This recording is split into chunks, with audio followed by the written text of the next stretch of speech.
morning. Where we are right now is a community off of Navajo Drive. There's about 1,200 people living here. It's a majority Hispanic community. In the Triangle, there's over 165,000 Hispanic people or Spanish-speaking people, and we are in one of those communities right now on Navajo Drive. There's about 1,200 people living here, the majority Spanish-speaking. And so we've been laboring here, as well as laboring in a couple of other Hispanic contexts within a 5-mile radius from here, as well as down in South Raleigh in a place called Shenley.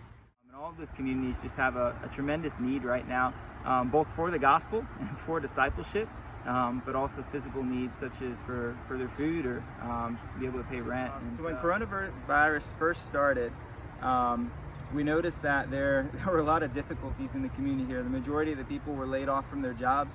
They weren't able to receive any benefits, and so many people were struggling. Typically, they have large families, and so they have to support their family here. Rent, they have to be able to pay rent, and then they also, most families send money back to their family in their home country. And so typically at the end of the day, there's not much that they have left over. There isn't really any savings. And so when coronavirus happened, and many people were laid off, there's a lot of difficulties where people were having to choose between, do I pay rent this month or do I feed my family? We started in a couple of communities like here in Navajo, and since then we've been in about 14 different communities. We'll post flyers on on the doors that have our contact information and just explain a little bit about who we are and how we hope to serve, and if people have needs or if they want to help out, to reach out and contact us. And it's just been amazing to see the Lord opening up doors.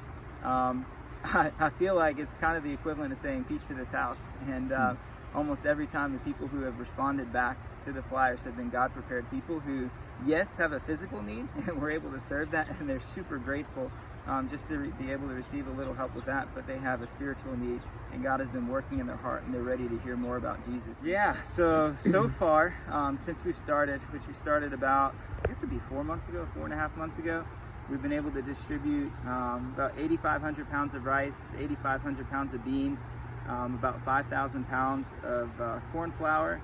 I think we were upwards of like 300 rolls of paper towels and toilet paper, a bunch of sanitizer and other cleaning products. And then lately we've also been helping out with certain families that have more need, being able to provide oil for them, things like spaghetti, potatoes, apples, just some other needs that they can have there. It's Lord's just provided in a great way, and has allowed us to be used to help meet the needs of these communities. So one of the cool things that we saw here, there's a story with a family that's not too far from here, and when we passed out rice and beans to them, we didn't have that much time, and just felt led to ask them about, what does church look like for you guys? Would you guys like to gather here? And they said yes. And so we started going back, and we had a Bible study in their home for about 6 weeks. Since then, it's kind of merged with the rest of the work that's going on in the community, to be able to have a larger one together, but just super, super sweet. And what we found was that these people who opened up their home and desired for us to come in and to share with them and to get in the Word with them, were having a very difficult time just weeks beforehand. And the mom of the family had actually cried out to God. It was just like, God, I want to know more about you. I want to understand more about you, but I can't do this alone. Send somebody who can help me. And so that's why, which we didn't know this, but that's why the day when we were there and we asked her that question, she said yes. And so God brought together her cousin, brought together her sister, their husbands, their kids, to come together and to study the Word. And throughout the couple of weeks, we saw them start to take steps to read the Bible on their own. They found their Bibles in their closet, they pulled them out and started reading them. We started to see them take initiative to be able to serve and really love their neighbors, to help out with a distribution of rice and beans, and also just taking care of family members. And we really saw them have joy, just joy within the family as they were gathering together, and then unity between the kids and their parents. And so just a really beautiful thing that God did, that he used kind of the rice and beans to start with, but he was already working way before that. So there are currently 2 discovery groups that are going on in Spanish. We've got one here at Navajo, and then the other one's down at Shenley Apartment or Trailer Park south of the city. We have 2 gatherings. There's a gathering here at Navajo, and then there's a gathering in the south side of the city at Shenley. And between those 2 gatherings, there's probably about at times upwards of 40-45 people that are involved in a gathering. kind of typically maybe about 30, 35 people. And all of them are from different backgrounds, from different countries.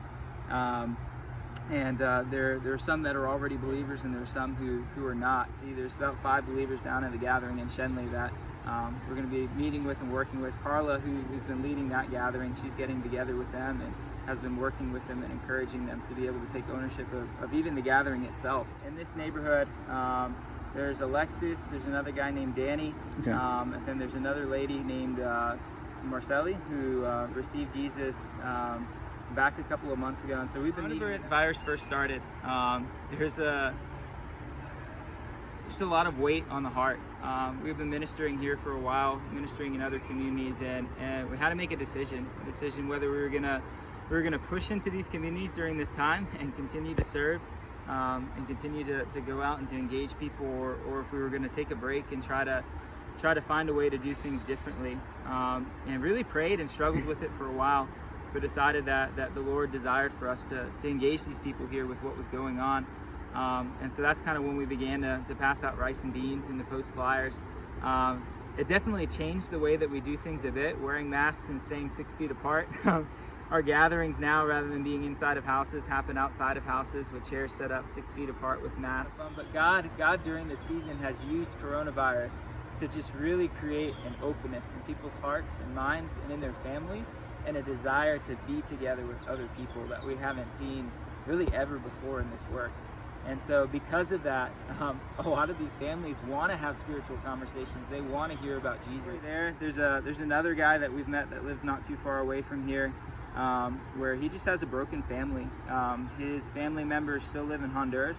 He had 2 daughters that were living there. He had come up here himself initially, and he was able to go back a year ago to pick up his 2 daughters and to bring them here. But his daughters have lived for I think about 7 years without him in their lives, and so it's just been a difficult transition where he wants to love them, he wants to be their father. There's a little bit of resentment there, and he doesn't really know how. And so as we've started to open the Word and to share what Jesus has done in our lives, and other people have stopped by and been able to meet him and just share their experiences in their lives, coming out of the brokenness and dealing with things in the past, especially with fatherhood. He's been super encouraged and has really been growing in his relationship with his daughters, and has been able to spend more time with them. They're going to church with their other family members that live here now, and so it's just really sweet to see Jesus changing families. There have definitely been difficult situations. Coronavirus is affecting many people, affecting many people's health, especially in the Hispanic community right now.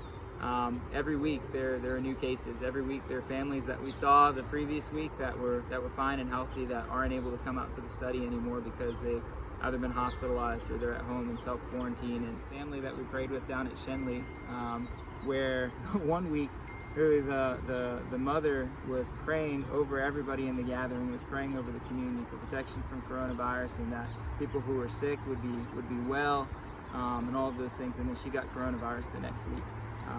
And she was really sick. She had to go to the hospital, but praise God, she was healed and she was able to leave the hospital. But her son caught coronavirus as well, and he had to go to the hospital. His lungs failed. He had to be on a ventilator, and we were praying for him a lot, that God would heal him, that he would be able to leave the hospital and return back to the community. And unfortunately, he passed away last week. There's another family that we've been laboring with. They're down in Fuquay Varina. And the mother, she got sick with coronavirus, and she's just walking around the house. She can barely breathe, and she's just out of breath and just huffing and puffing as she's going. All she can do is just lay down on the couch and rest. And she got sick. Her husband got sick. Her 2 kids got sick, one of which has another medical condition.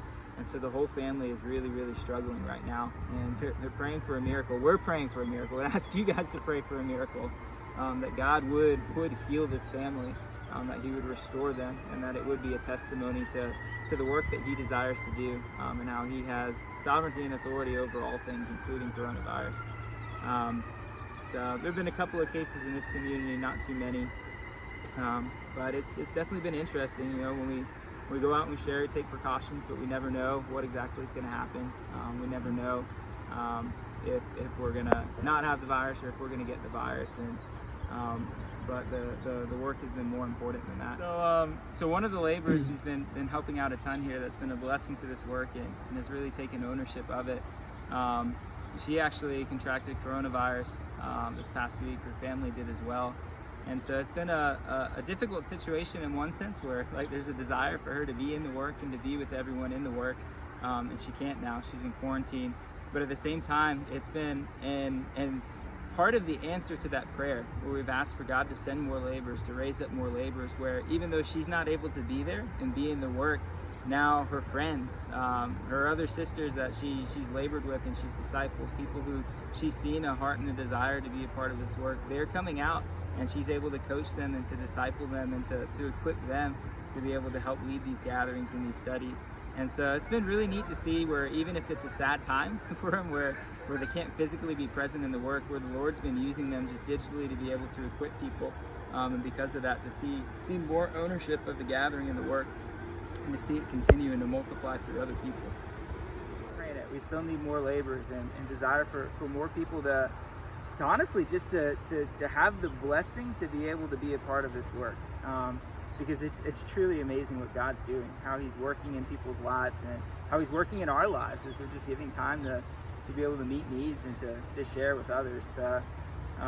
It's been super fun. So right now I'd say there's probably about 10 laborers or so in the work who come out at different times. We're praying that would grow, and not just here in Raleigh and at Shenley, but that we see more laborers in Durham, more laborers in Cary, more laborers in Wake Forest as well.